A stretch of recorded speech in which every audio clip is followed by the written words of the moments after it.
ये है अंकित ट्रेडर्स, एक small toy seller from Jaipur.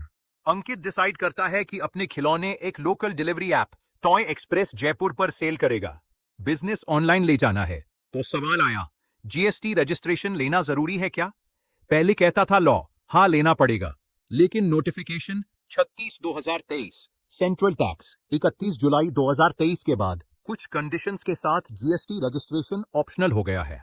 अगर कोई सेलर एक ही स्टेट में सप्लाई कर रहा है, इंटरस्टेट सप्लाई नहीं है, टर्नओवर 20 लाख से कम है और सिर्फ एक ई कॉमर्स प्लेटफॉर्म से जुड़ा हुआ है, तो अब उसे जीएसटी रजिस्ट्रेशन की जरूरत नहीं है।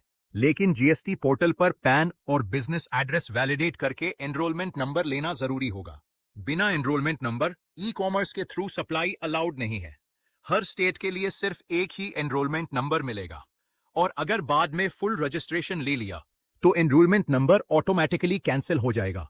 एग्जाम्पल, अंकित ट्रेडर्स जयपुर में ही डिलीवरी कर रहा था, टर्नओवर 20 लाख से कम था और सिर्फ टॉय एक्सप्रेस जयपुर से जुड़ा था और जीएसटी रजिस्ट्रेशन की जरूरत नहीं पड़ी।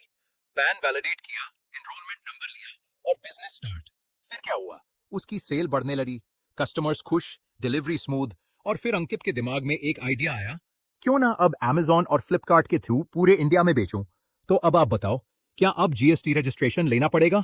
कमेंट में बताओ और इसका जवाब अगली रील में मिलेगा।